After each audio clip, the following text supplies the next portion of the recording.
Indro, bagaimana kita bersama-sama, bagaimana kita membangun kebersamaan di dalam bertumbuh.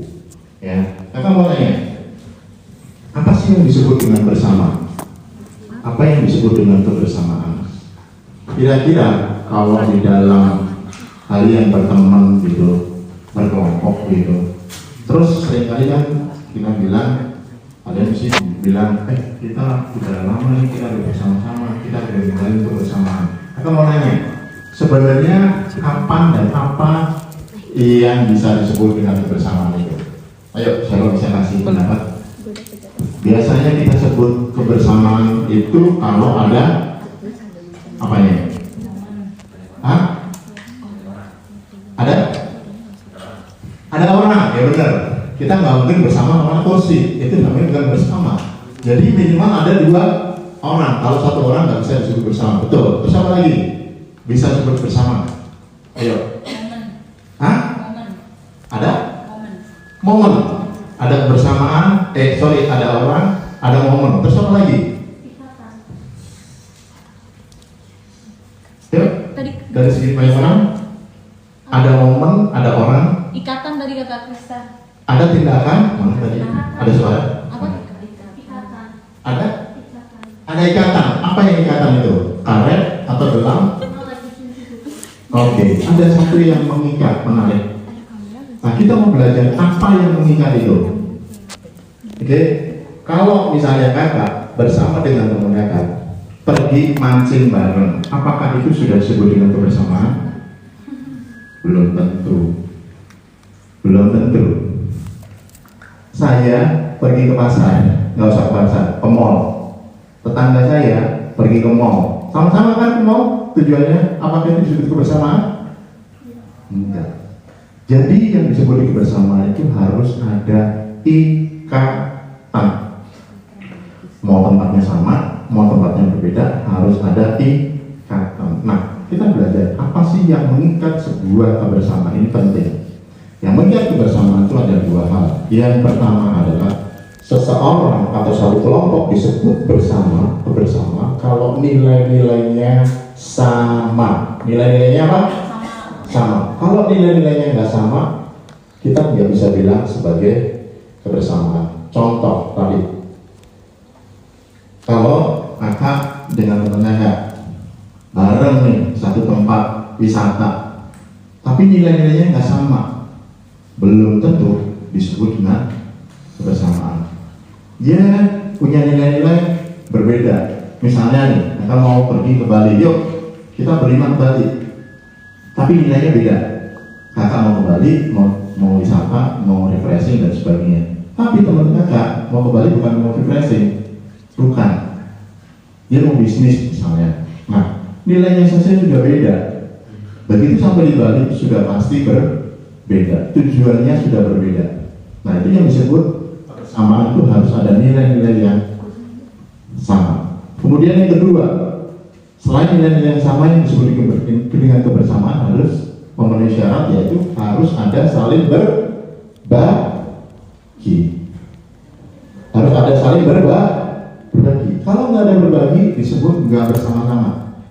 Cuman hanya waktunya saja bersama-sama, tapi sebenarnya nggak ada bersama-sama. Contoh, kakak pergi sama Kail bareng-bareng. Yuk, kita pergi ke mana? Jalan ke Dieng misalnya. Ya sudah. Tapi nggak ada kebersamaan, karena kenapa? Kita masing-masing. Kail punya makanan, kakak nggak dibagi. Kakak punya makanan, dia nggak, saya nggak bagi. Nggak ada kebersamaan. Syaratnya kebersamaan yang kedua tadi, yang pertama adalah nilainya sama, kemudian yang kedua harus saling ada yang membagi. Harus ada saling apa?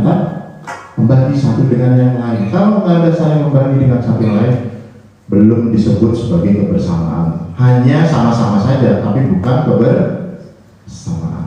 Nah, kita mau belajar. Kenapa kita dari yang dua ini? Kenapa kita penting sekali mengetahui dua hal ini? Yang pertama yaitu disebut kebersamaan itu kalau kita punya nilai-nilai yang sama. Nah, siang hari ini kita belajar bagaimana kita bersama di dalam bertumbuh di dalam Kristus. Oleh karena itu, kita harus punya nilai-nilai yang sama nih, supaya pada waktu kita bertumbuh nanti, bertumbuh ke depan, kita sudah punya nilai-nilai yang sama, jalannya pun lebih enak kalau kita punya nilai-nilai yang sama. Bayangkan kalau kan Kagum sama Karir, nilai-nilainya beda. Waktu jalan kanan, Karir maunya ke kanan, Kakak maunya ke kiri, ya nggak ketemu. Kemudian yang kedua, nilai-nilai sama, dan yang kedua harus ada berbagi. Nanti kita akan belajar apa sih yang hal-hal yang seringkali bisa membuat kebersamaan atau togetherness tadi terganggu, dan apa yang bisa membangun sebuah kebersamaan. Kita perlu belajar 3 hal. Yang pertama yaitu masalah hati.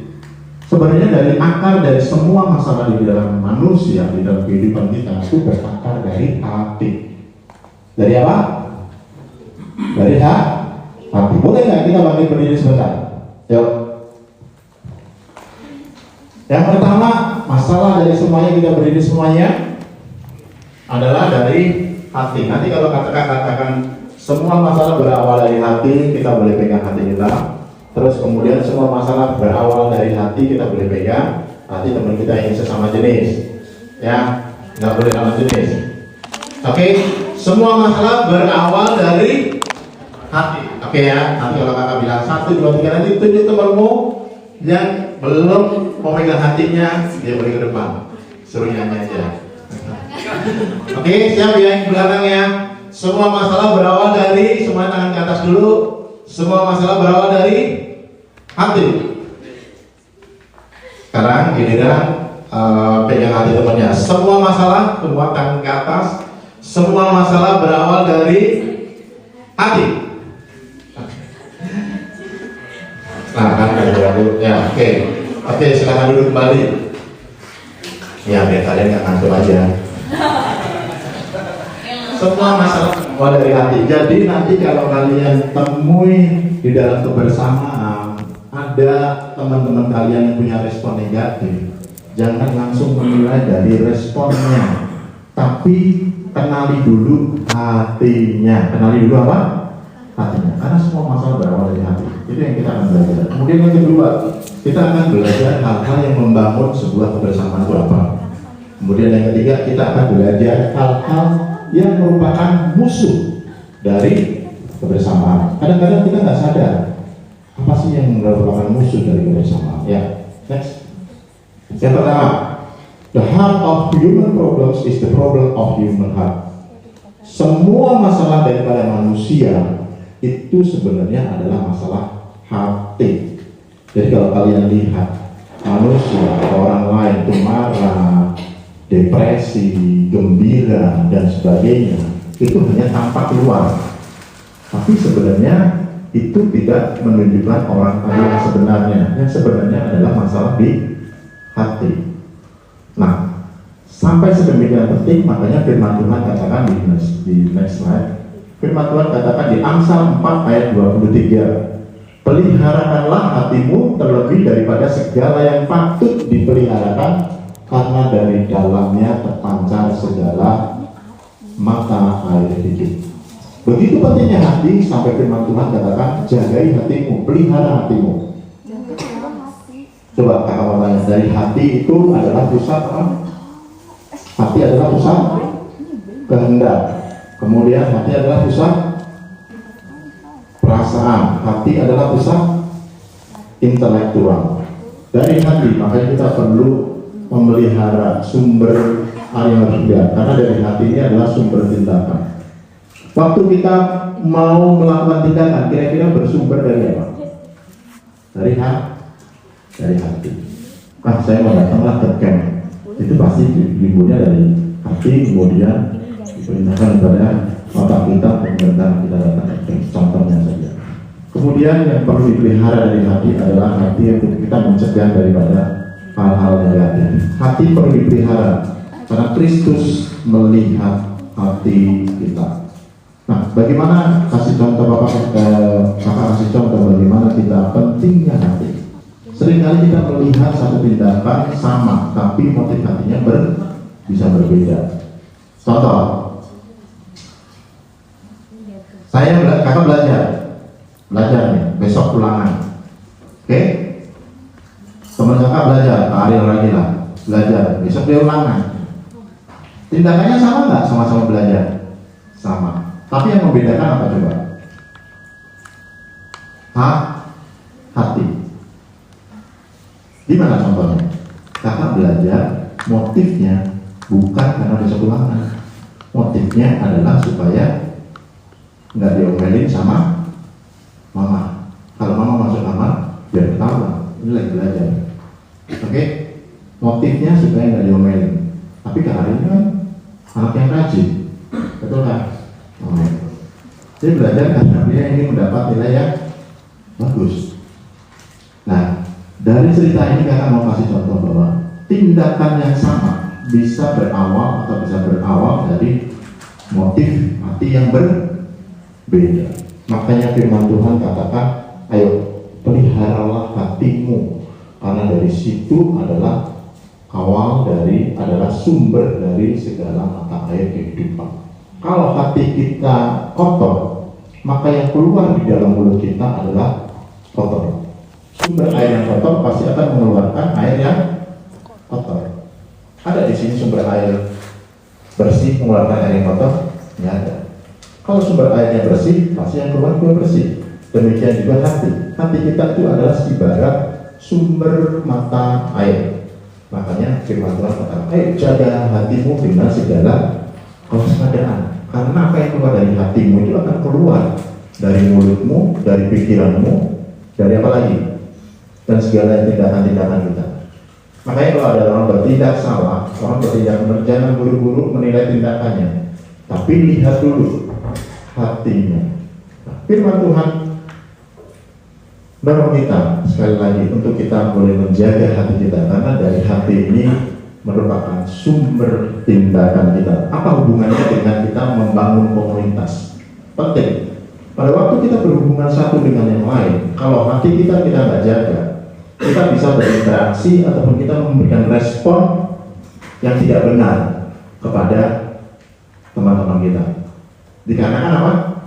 Hati kita nggak beres, hati kita nggak benar. Nah, kita akan belajar bagaimana kita menjaga hati kita. Oke, next. Yang kedua, apa sih kita akan belajar, yaitu apa sih yang membangun sebuah kebersamaan. Kita buka bersama-sama dari Roma 12 ayatnya yang 9 sampai 11. Roma 12 ayatnya 9 sampai 11. Roma 12 ayatnya yang ke-9 sampai ke-11. Pada ketemu, kita akan baca bersama-sama Roma 12 ayat 9 sampai 11. Sudah?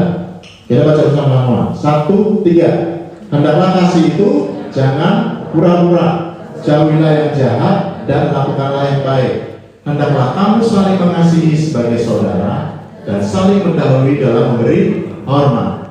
Janganlah hendaknya kerajaan kendor, biarlah rohmu menyala-nyala dan melayanilah Tuhan.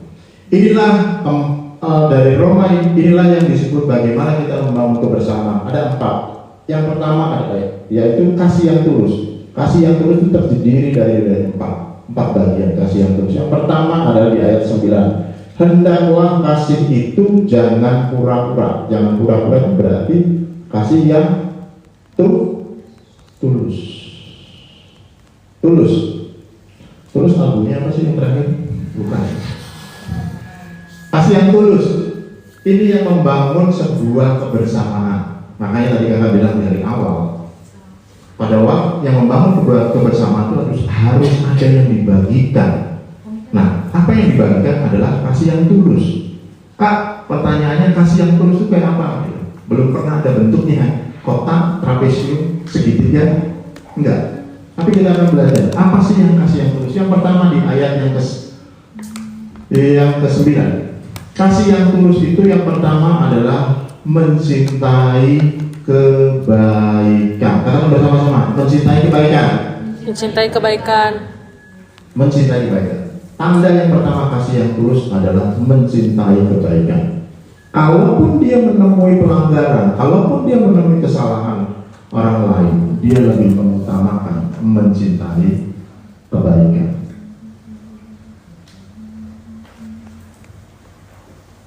Semua yang dipikirkan adalah hal-hal yang baik.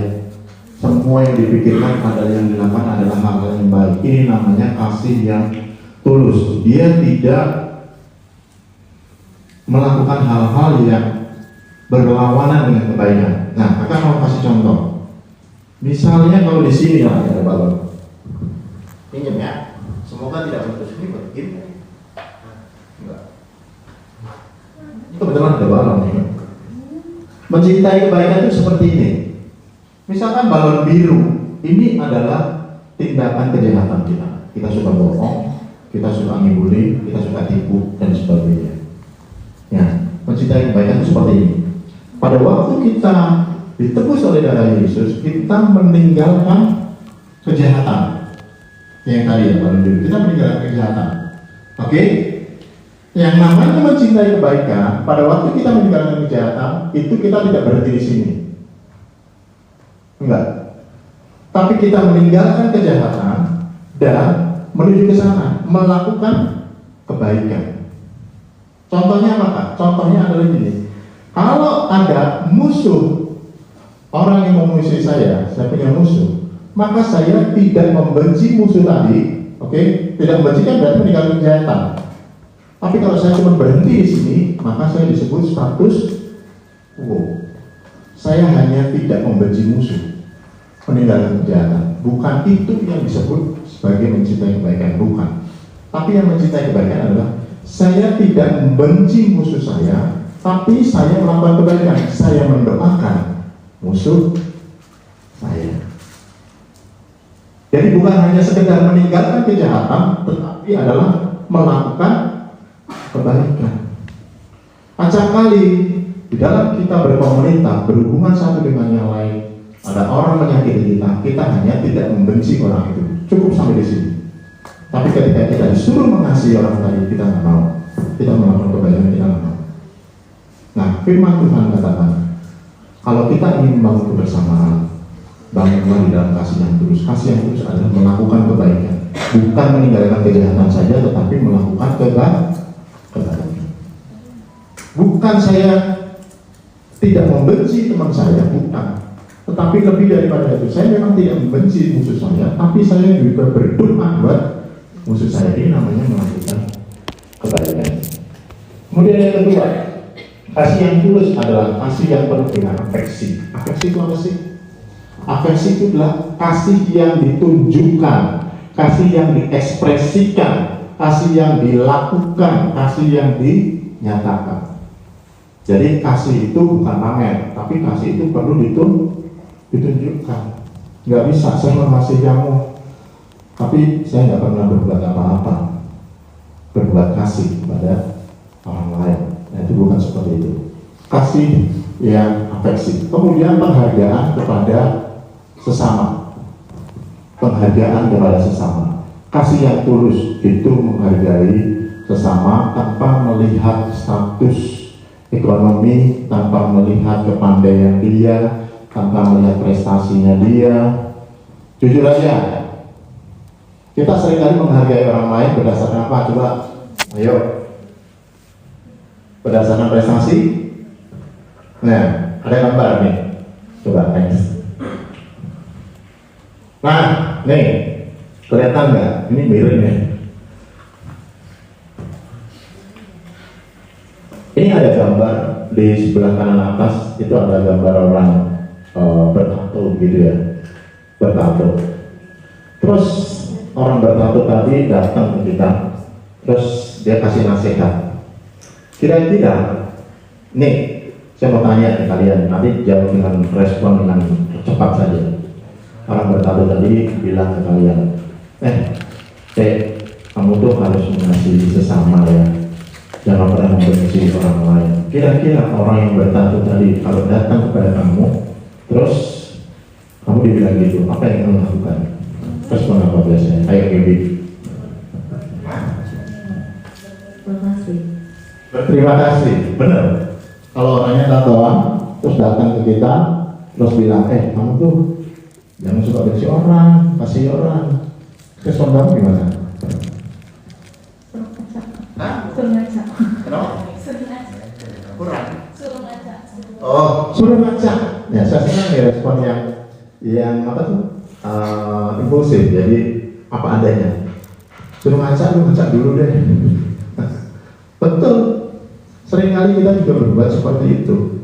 Nah, cara pikir, cara pandang seperti itu yang seringkali merusak di dalam komunitas. Ini contoh ya, dalam merusak di dalam komunitas kita, bila kita membangun komunitas. Contoh, nih, ini contoh aja. Bapak saya mantan napi, tapi bukannya. Itu contoh aja. Misalnya bapak kakak itu adalah mantan napi, papanya papanya kakak itu mantan napi. Tiba-tiba papanya kakak itu kasih tahu, Gu, apa nasihati ya, kamu jadi orang jujur, jangan suka bohong. Pasti waktu kakak terima nasihat itu apa yang kakak katakan kepada papa? Coba, apa yang kakak katakan? Apa? Kayak kamu aja enggak gitu, tapi kan kasih tahu. Iya betul, kamu aja kagak nasihatin saya. Coba, siapa yang mengatakan seringkali kita akan berpikir seperti itu? Ya, nggak ada di sini berpikir seperti itu. Kalau kita dapat aja seperti itu, pasti kita akan berpikir seperti itu. Ngajak dulu, betul? Nah, ketika kita melakukan seperti itu, sebenarnya kita sedang tidak apa tadi menghargai kebersamaan. Itu yang merusak kebersamaan karena kita tidak menghargai sesama. Kita menghargai sesama dari performance dia, kita menghargai sesama karena penampilan dia, kita menghargai sesama karena kontribusi dia, apa yang dia lakukan, itu yang kita hargai selama ini. Padahal itu salah. Sekali lagi itu salah. Seharusnya kebersamaan tidak dibangun karena kita menghargai dia atau teman kita hanya karena apa yang dia lakukan, bukan, nggak boleh. Tapi kita menghargai dia ya karena pendapatnya benar. Betul nggak tadi? Mata napi tadi menghargai, memberikan nasihat juga sebagai orang jujur, menghargai sama. Betul nggak? Betul nasihatnya. Itu yang kita hargai. Kita bisa membedakan. Kita menghargai nasihatnya, tapi kita tidak menghilangkan. Kita tidak terpengaruh dengan performa seorang tadi. Nah, contoh. Ini ada lagi nih gambar yang sebelah kiri. Seorang sedang presentasi penjual, dia bilang gini, saya akan bikin tingkat pengangguran itu turun di 4% misalnya. Dia sedang memberikan presentasi seperti itu. Nah, kemudian temannya bilang gini, kamu mah cuma ngomong aja, ada 3 orang yang sudah kamu tipu. Nah, akhirnya pemikiran seperti ini yang merusak kebersamaan. Kita menilai orang seringkali bukan karena pendapatnya, walaupun pendapatnya benar, tapi seringkali pendapatnya jadi kita tidak terima karena kita menilai orangnya, apa yang dilakukan. Nah, nggak boleh. Itu akan merusak kebersamaan. Kembali lagi di semua.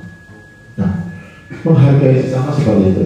Jadi seperti Tuhan menghargai kita, Tuhan melihat kita tanpa apapun yang kita kerjakan, dia tetap mengasihi kita. Sedemikian juga kita harus mengasihi orang lain, menghargai sesama di dalam komunitas kita tanpa pernah kita mempertimbangkan apa yang dikerjakannya atau apa yang dilakukannya.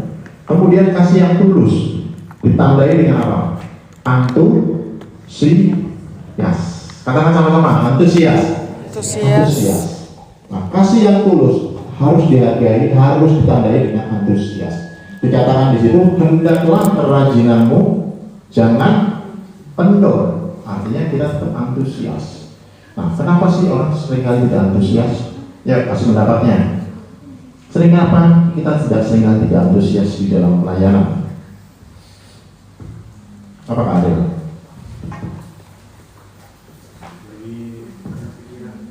Lagi banyak pikiran. Dan kalau Pak Ari banyak pikiran, kalau kamu lagi banyak uang saku ya. Oke. Apa? Selain lagi banyak pikiran, apa yang membuat kita seringkali kurang antusias di dalam pelayanan? Disuruh kebersamaan, itu malas lah, kurang antusias. Apa?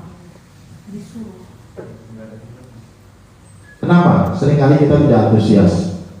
Penyebabnya salah satu adalah mungkin kita kurang bimbingan. Oke?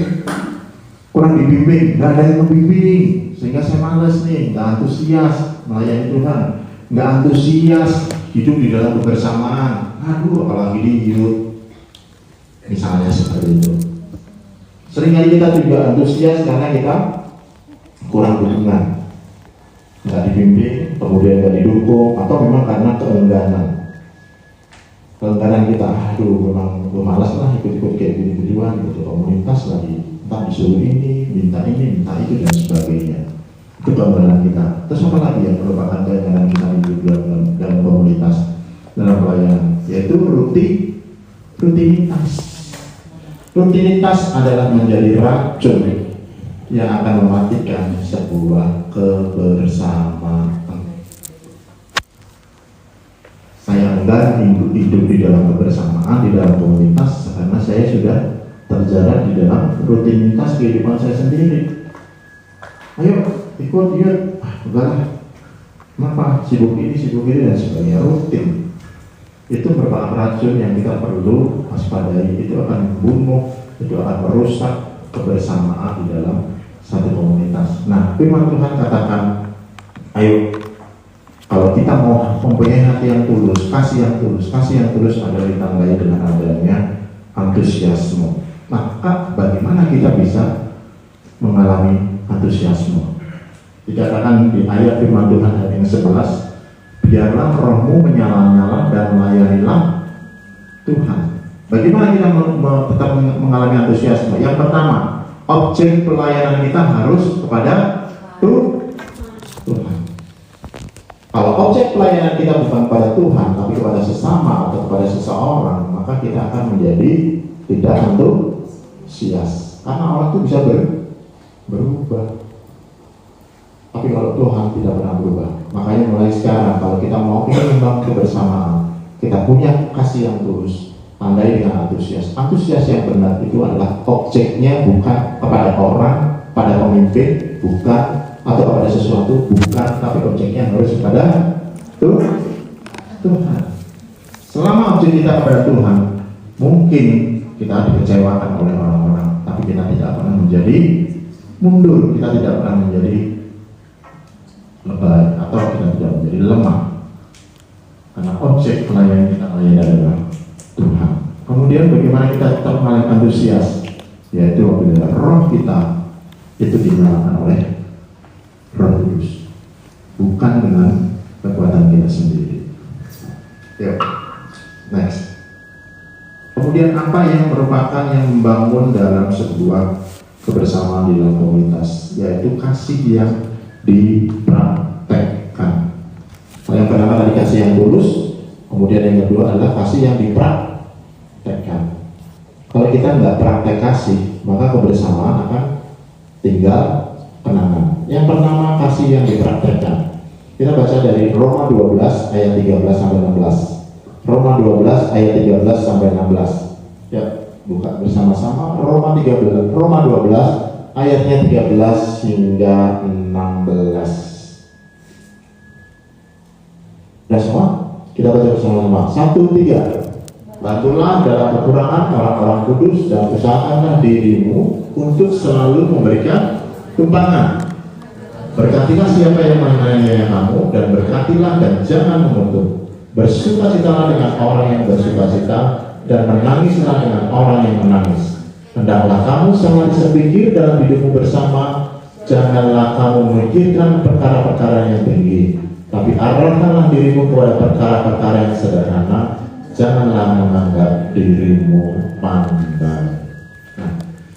Tadi teorinya, kasih yang tulus. Nah, sekarang adalah prakteknya. Kak, gimana prakteknya kita membangun kebersamaan? Prakteknya yang pertama, memberi bantuan. Memberi bantuan itu kan berarti tadi yang katakan di dalam kebersamaan itu harus ada saling membagi, memberi bantuan. Memberi bantuan itu bukan masalah apa yang kita lakukan, bukan, tetapi kesediaan kita untuk menolong orang yang memerlukan. Gampang apa sulit membantu, memberikan bantuan? Ayo. Sulit. Ada lagi pendapat? Gampang atau mudah, sulit atau susah ketika kita memberi bantuan? Sulit ketika kita merasa bahwa kita tidak perlu hidup di dalam komunitas. Tapi kalau kita merasa bahwa kita perlu bertumbuh di dalam kebersamaan dan komunitas, maka hal memberi bantuan sudah bukan merupakan hal yang memberatkan kita. Ayat 13 tadi, bantulah dalam kekurangan orang-orang kudus dan usahakanlah dirimu selalu memberi tumpangan. Kemudian yang ketiga, ayat 14, apa kasih yang diperhatikan? Yaitu memberkati musuh. Tadi kakak sudah kasih contoh ya. Memberkati musuh itu bukan sekedar kita tidak membenci musuh kita, tetapi lebih daripada itu kita mau mendoakan kepada orang yang membenci kita. Kemudian selanjutnya menunjukkan solidaritas. Nah, dulu kalau SMA kakak paling senang nih solidaritas, tapi hanya dalam hal-hal tertentu. Kebetulan samping sekolah kakak itu juga sekolah lain, SMA yang lain, sama-sama sekolah negeri yang lain, ya kan. Nah, kalau sudah mulai jam 12:30 itu kan bubaran bareng-bareng, ya kan. Nah, itu potensi melakukan tawuran tuh. Nah, kalau udah pulang sekolah itu jam-jam yang ditunggu. Lu bawa apa? Bawa batu, udah masukin tas, udah. Lu bawa apa? Dan sebagainya.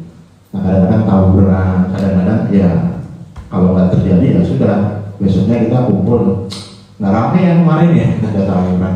Tapi bukan solidaritas seperti itu yang diminta, bukan. Tapi solidaritas dengan ayat yang sebelumnya, yaitu bagaimana kita bisa menolong orang lain. Yang pertama yaitu menunjukkan solidaritas. Di situ dikatakan di ayat yang ke-15, bersukacitalah dengan orang bersukacita dan menangislah dengan orang yang menangis. Kakak mau tanya, lebih gampang mana? Ayo, menangis bersama dengan orang menangis atau bersuka dengan orang yang bersuka? Lebih gampang mana? Kita bersukacita dengan orang yang bersukacita atau kita menangis dengan orang yang menangis? Ayo, sebelah sana nih cowoknya nih. Siapa tadi? Nama kamu tadi? Penny. Nah, Penny. Lebih gampang mana? Kita bersukacita dengan orang yang bersukacita atau kita menangis dengan orang yang menangis?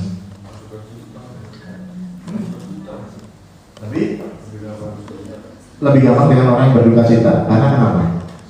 Oh, bersukacita. Karena kita lebih ke bawah dengan orang yang bersukacita, kita lebih ke bawah bersukacita. Lebih gampang itu ya.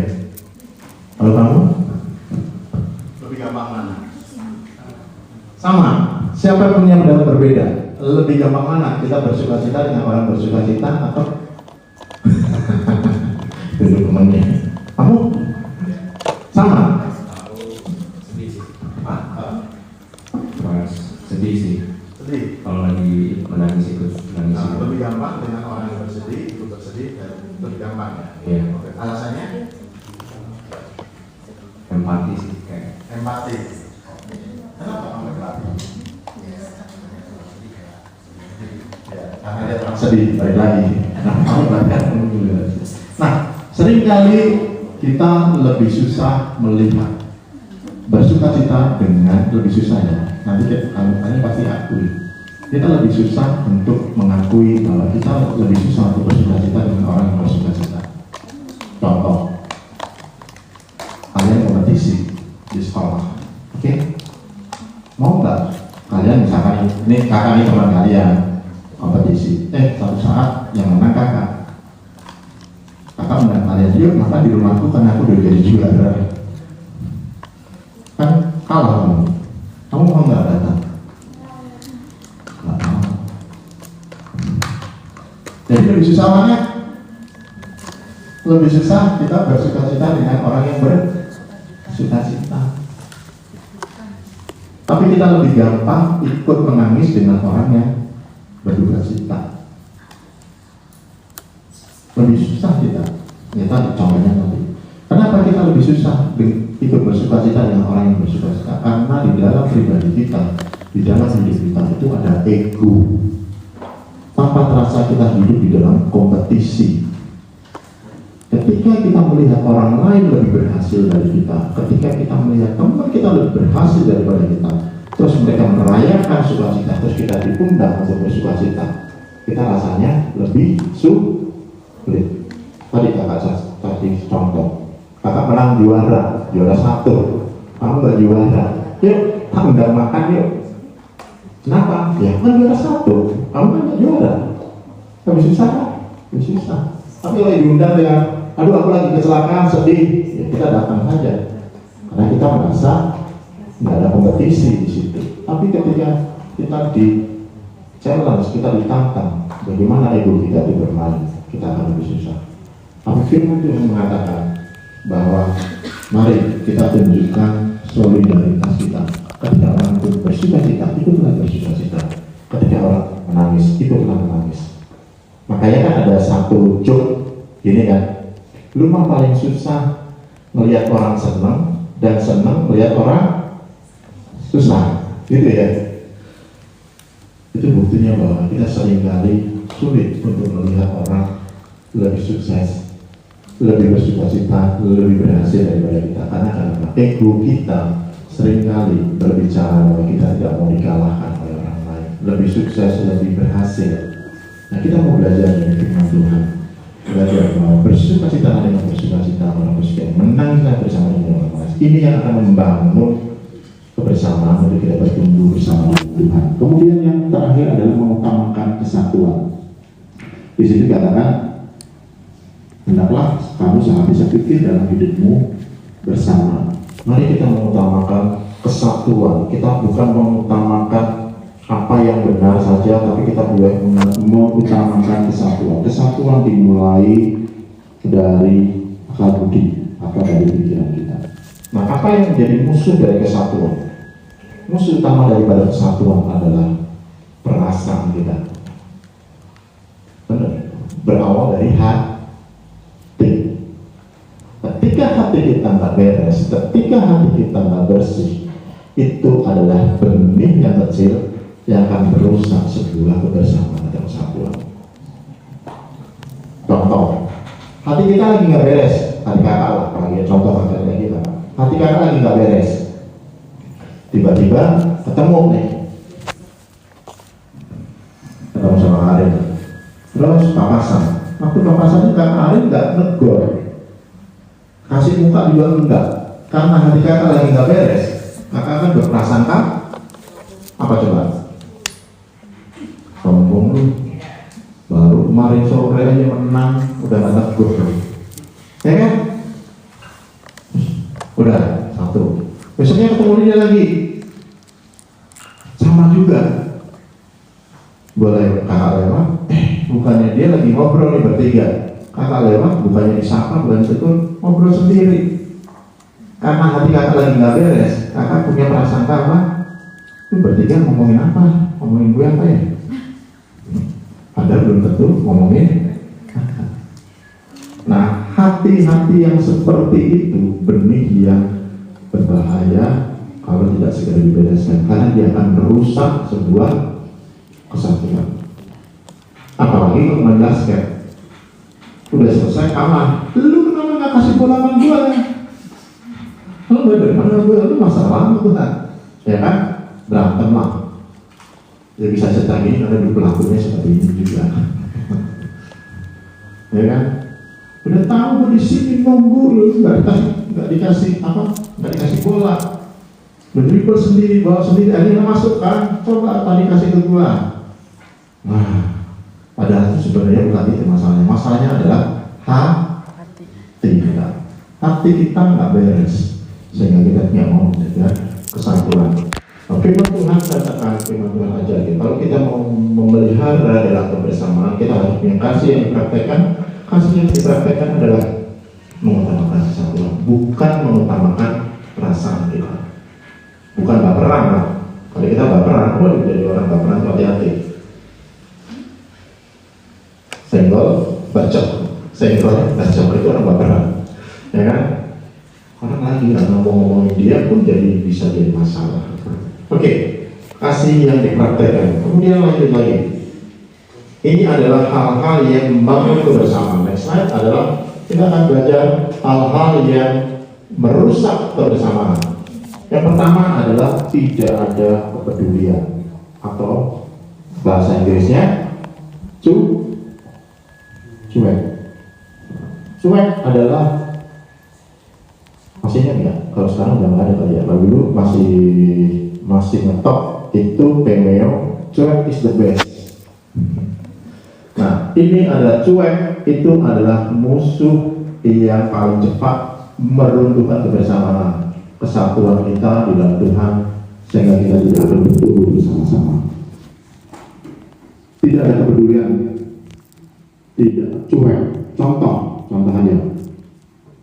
Cuek itu sebenarnya gini ya, tidak melakukan hal yang salah, tidak melakukan hal yang dosa, tetapi dia sebenarnya bisa melakukan hal yang lebih baik lagi. Itu namanya cuek sebenarnya. Contoh, kalau kita duduk di sebuah MRT gitu kan, terus kemudian kita lagi duduk, terus kemudian ada orang-orang tua, nenek pasti tua ya, nenek belum dapat duduk. Biasanya apa yang kita lakukan? Kita pura-pura tidur gitu, atau kita kasih duduk. Nah, itu contoh kecil aja. Kita lagi main game, main gadget, ya kan? Lagi asik-asiknya nih, Mobile Legend. Samping kiri kanan kita sampai enggak melihat ada orang di samping kiri kanan kita, depan kita yang lagi membutuhkan. Cuman sayang nih, kamu tadi selesai nih game gue. Bukankah sering kali itu terjadi dalam hidup kita? Ini yang akan mengganggu bahwa kita sedang belajar untuk tidak peduli. Kepedulian dibangun karena kita mengorbankan kenyamanan kita demi orang lain. Firman Tuhan katakan, ayo kita baca bersama-sama 1 Korintus 10 ayat 23 ayat 24. 1 Korintus 10 ayat 23 sampai 24. 1 Korintus 10 ayat 23 24. 1, 3. Segala sesuatu diperbolehkan, benar, tetapi bukan segala sesuatu berguna. Segala sesuatu diperbolehkan, benar, tetapi bukan segala sesuatu membangun. Janganlah seorang pun mencari keuntungannya sendiri, tapi hendaklah tiap-tiap orang mencari keuntungan orang lain. Kakak mau cerita sebentar ya ayat ini, karena kenapa cerita nggak dijelasin nanti nggak ngerti. Tapi bukan inti daripada ini, bukan. Jadi kenapa ayat ini ada? Itu karena gini, ada sekelompok orang Yahudi yang mereka itu sudah tahu kebenaran firman Tuhan. Mereka itu makan makanan daging yang dipersembahkan kepada berhala. Ya, jadi sekelompok orang Yahudi yang makan makanan daging yang dipersembahkan kepada berhala. Sebenarnya itu nggak masalah secara teologi, nggak ada masalah, karena Kristus di dalam kita tidak dipengaruhi dengan apa yang kita makan. Tapi masalahnya, mereka sudah tahu itu tidak masalah, tapi mereka itu makan di tengah-tengah teman-teman yang lain, orang Yahudi yang lain yang keberatan. Loh, kok kamu makan daging yang dipersembahkan kepada berhala? Kan nggak boleh. Nah, orang Yahudi yang tadi yang merasa boleh, merasa bodoh kamu. Boleh kok. Yang teologisnya boleh. Boleh kok. Nah, yang keberatan tadi nggak boleh dong. Nah, dalam situasi ini, yang tadi merasa boleh, dia tidak mempertimbangkan perasaan teman-temannya yang lain. Dia menjadi batu sandungan. Dia menjadi siap. Orang lain jadi siap gara-gara tindakan dia. Nah, harusnya kalau dia tahu bahwa tindakan dia menjadi orang lain siap, dia harusnya tidak perlu lakukan. Harusnya dia tidak makan, tapi dia tetap makan. Nah, itu menimbulkan batu sandungan. Nah, sama juga ketika kehidupan kita seperti itu, kita harus memperdulikan orang-orang yang ada di sekitar kita, meskipun tindakan kita benar. Kita harus peduli manfaat buat orang lain. Itu inti daripada kepedulian. Contoh, kakak lagi duduk di tepi kolam renang, oke? Lagi baca koran ya, lagi berjemur lah begitu, sambil baca-baca. Tiba-tiba ada anak orang lain, anak kecil, lari-lari kecemplung kolam renang. Kakak wajib bantu nggak? Pertanyaannya. Ayo. Wajib bantu apa enggak? Enggak. Siapa yang katakan enggak wajib bantu? Wajib bantu apa enggak? Ya, saya ulangi. Kakak lagi berjemur, lagi baca-baca di tepi kolam renang. Terus ada anaknya, bukan anak kakak, kakak itu. Ada anak orang lain lagi lari-lari baru umur 5 tahun, kecemplung lagi kolam renang. 3 meter lah, taruhlah. Kakak wajib bantu apa enggak? Ayo. Enggak wajib bantu. Kalau nggak bantu salah nggak? Kalau nggak bantu nggak salah. Nah, kakak mau ceritakan, peduli itu bukan masalah benar atau salah, bukan. Karena sering kali kakak dapetin di dalam kehidupan anak muda itu seperti ini. Lo kan saya nggak salah. Nyemplung sendiri, lari-lari sendiri. Karena bukan anak saya sendiri. Salah nggak kakak? Enggak salah. Tapi kalau katakan peduli itu bukan masalah benar atau salah. Peduli itu adalah masalah bagaimana kita memberi manfaat buat orang lain. Nah, coba pikirkan, sering kali kita melakukan hal itu, betul? Kita asik dengan kesibukan kita lupa bahwa ada orang lain yang membutuhkan kita. Kita bilang, kalaupun saya nggak lakukan buat kamu, saya nggak salah kok. Ya memang benar nggak salah. Tapi kamu nggak peduli. Nah, firman Tuhan mengajar kita bahwa jangan hanya berhenti masalah benar atau salah, tapi pikirkanlah manfaat atau kepentingan orang lain. Secara hukum, kakak nggak akan dituntut, benar. Tapi kakak akan menjadi pribadi yang tidak peduli. Nah, orang-orang yang tidak peduli inilah yang akan merusak sebuah kebersamaan, sebuah kesatuan dalam kita membangun kebersamaan. Mari kita belajar satu dengan yang lain, bukan hanya cukup kenal nama-namanya, tapi kita mau belajar peduli. Peduli itu berarti kita mau memberi manfaat buat orang lain, terlepas diri kita sudah benar. Contoh tadi, naik MRT, lagi duduk, kemudian ada nenek-nenek tua, nggak ada duduk, ya kakak kasih duduk. Walaupun nggak kasih duduk pun kakak masih benar. Tapi peduli bukan masalah benar atau salah. Peduli adalah masalah bagaimana kehidupan kita memberi manfaat buat orang lain. Pikirkanlah satu hal, apa yang kamu bisa lakukan, apa yang kalian bisa kerjakan untuk manfaat buat orang lain. Mungkin ada teman sekolahmu, satu kelasmu yang punya kesulitan di dalam mata pelajaran tertentu, mata kuliah tertentu, dan kamu bisa tolong. Ya, itu namanya peduli. Walaupun kamu nggak tolong pun kamu nggak salah. Tetapi kita mau belajar peduli. Ya, lingkungan kerja atau lingkungan sekolah yang kamu bisa tahu. Mulailah dari situ supaya kita bisa membangun, belajar membangun kepedulian. Kemudian yang terakhir adalah hal-hal yang meruntuhkan kebersamaan adalah kesombongan. Apa sih kesombongan itu? Sombong, simpelnya sombong adalah karena kita membandingkan diri dengan orang lain. Coba kakak kasih contoh lagi. Misalnya kakak punya barang bagus nih. Taruh ini barang bagus nih. Apa ya kalian harapin sekarang apa sih barang bagus? Handphone apa? Misalnya kalian punya handphone yang paling mahal, yang paling canggih. Oke? Kalau handphone itu kalian punyai, kemudian diketahui di tengah-tengah teman-teman kalian merasa bangga nggak? Bangga kan? Handphone gue ternyata paling canggih. Karena kakak, kalau handphone ini kalian punyai, tapi kalian hidup di tengah hutan, kalian bangga nggak punya handphone itu? Kenapa? Hah? Nggak ada yang lihat. Masalah kita sombong itu karena ada yang melihat. Kita membandingkan diri kita dengan yang lain. Kalau nggak ada yang lain, kita nggak akan sombong. Malah nggak ada bandingannya. Apa yang mau disombongin? Kak, saya punya sepatu bagus. Kenapa kita bisa bilang bisa bagus? Karena kita bandingin sama yang lain. Coba, Kak, saya punya sepatu bagus, tapi di pedalaman Kalimantan misalnya, nggak ada yang melihat. Pasti sepatu bagus, pasti kamu ngomong seperti itu kan, karena nggak ada yang melihat. Nah, kakak mau kasih tahu bahwa kesombongan itu muncul karena kita membandingkan diri kita dengan orang lain.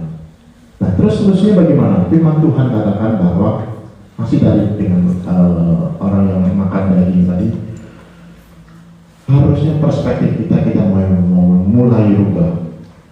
Kita bukan mau membandingkan diri kita dengan orang lain, tapi kita mau membandingkan diri kita bukan dengan secara horizontal, yaitu dengan orang lain, tapi kita mau membandingkan diri kita secara vertikal, yaitu kepada Tuhan. Apa itu kepada Tuhan? Kalaupun saya punya handphone yang bagus, itu bukan karena saya. Itu hanya pemberian yang Tuhan titipkan di dalam saya.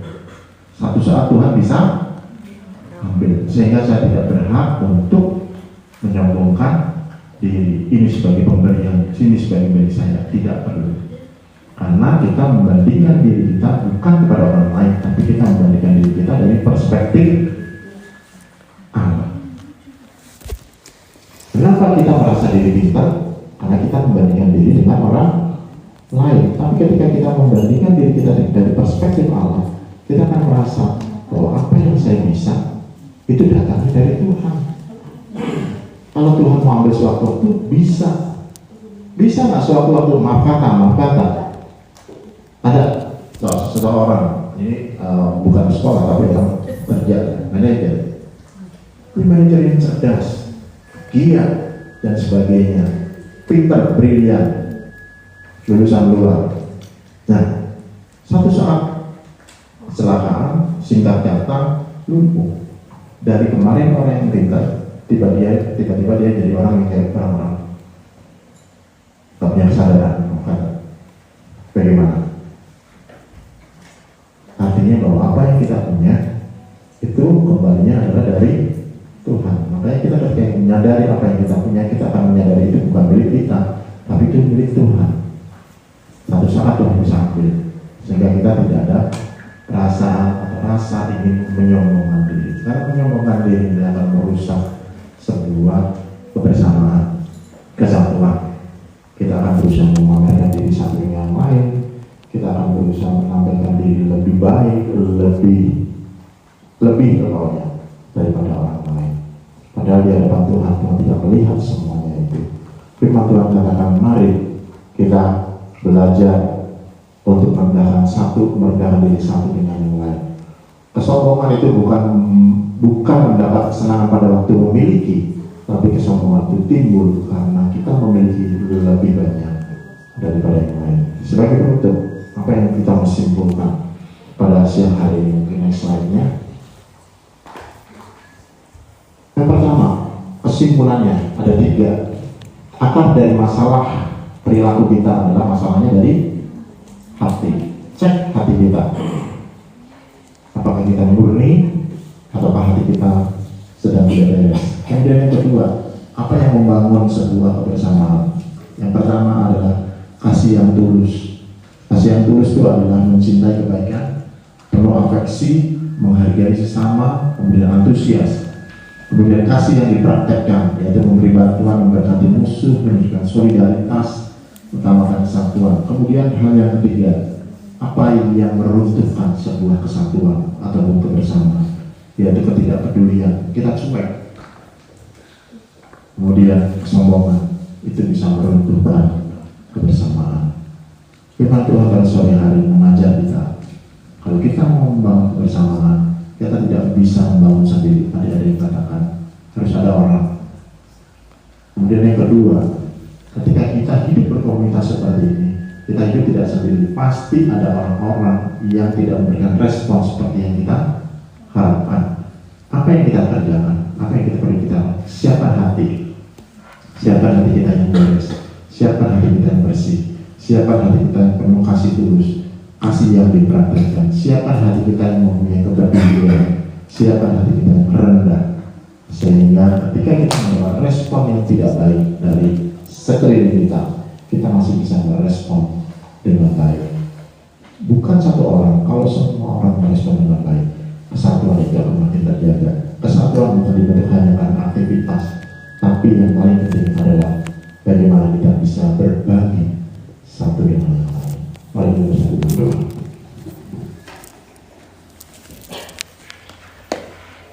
Bapak, terima kasih Tuhan untuk sore hari ini kami boleh berbagi bagaimana kami membangun sebuah kebersamaan. Ampuni kami kalau seringkali kami mementingkan ego kami, mementingkan kesibukan kami, mementingkan urusan kami, dan kami tidak peduli kepada orang lain. Seringkali kami hanya berputar kepada benar ataupun salah, dan kami mengabaikan apa yang memberi manfaat buat orang lain. Sore hari ini firman mengajar untuk kami berdiri bukan hanya masalah benar atau salah, tapi kami mulai belajar bagaimana hidup kami memberi manfaat, hidup kami memberi keuntungan bagi orang lain. Karena Engkau sendiri sudah memberikan teladan, Engkau memberi bagi diri kami. Ampuni kami Tuhan, kalau sering kali kami kurang solidaritas dengan orang lain. Ketika orang lain merasakan sukacita atas kemenangan mereka, seringkali kami tidak rela melihat orang lebih sukses dari hidup kami. Seringkali kami tidak rela melihat orang lebih berhasil daripada kami. Ampuni kami seringkali kami bersikap seperti itu. Tapi kebenaran firman mengajar kami, itu hal-hal yang akan merobohkan, meruntuhkan kebersamaan. Padahal Engkau mengajar kami supaya kami membangun hidup di dalam kebersamaan. Terima kasih ya Bapak. Terima kasih Tuhan. Biarlah hati kami berharap Kudus-Mu akan terus mengoreksi hati kami dari waktu ke waktu. Kebenaran mengoreksi hati kami sehingga kami boleh hidup bukan saja mengenal kebenaran, tapi kami boleh hidup menjadi pelaku kebenaran. Terima kasih ya Bapak. Terima kasih Tuhan. Terpujilah nama Tuhan. Hari ini teman-teman, bolehkah kita pejamkan mata masih dalam hadirat Tuhan? Kita bangkit pujian Bapa